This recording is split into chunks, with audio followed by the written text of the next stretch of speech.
गोबर की बिंदी मेरे माथे पे लगा दियो, फिर दूसरो गोबर उठावे से दूसरी बिंदी लगा दियो, ऐसे जितने गोबर उठावे उतनी बिंदी मेरे मुंह पे लगा दियो, फिर मैं जाके मैया तक गिनवा लूंगा और उतनो तो को बता दूंगा, उतनो मक्खन दे दियो। अब गोपी उठा रही है और उठा करके लाल जी के माथे पे एक बिंदी लगा दे।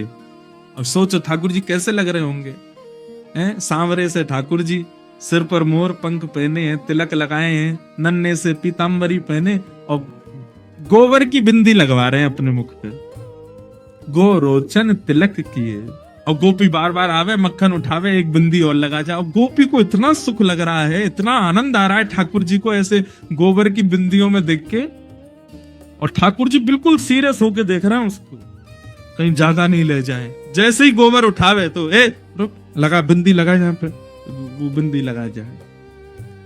अब बार बार बिंदी लगा के ठाकुर जी ऐसे मधुर मुस्कान पे आनंद है रहे हैं। गोपी को भी खूब आनंद आ रहा है। सो गोपी ने अब क्या कहा कि अब की बार गोबर उठायो, और लाला बहुत भारी है ने उठवाइयो। जैसे ही ठाकुर जी उठवाने गए सो गोपी ने सबरो गोबर ठाकुर जी पे डाल दियो। जैसे ही डारो पूरे ठाकुर जी गोबर में संलिप्त हो गए। ठाकुर जी दौड़े चौकड़ी मार करके मैया के पास, बोले मैया देख, मैया देख, मैया देख। मैया ने जैसी देखी पूरा गोबर में लपो भयो लाल जी। अरे लाला तू कितनो नवाओ, कितनो दबाओ, या गोबर में ही जाके खेले, देख काकल लियो, चला साफ करूं। मैया ध्यान ते करियो, क्यों बिंदी लगी भैया वो नहीं मिट जाए कहीं। हाँ ऐसे करियो कि बिंदी गिनती में आ जाए, उतनो दूध उतनो मक्खन लेके आनो गोपी थे। ये कौन है? ये प्रेमी ठाकुर जी।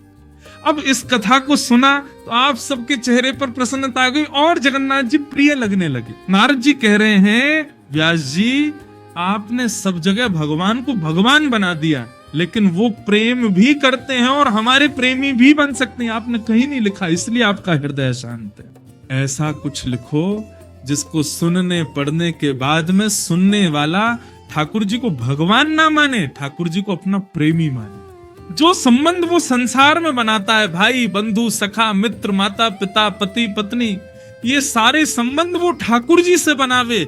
ऐसा कोई ग्रंथ लिखो जिसको पढ़ने के बाद में ठाकुर जी हमारे लगने लगे।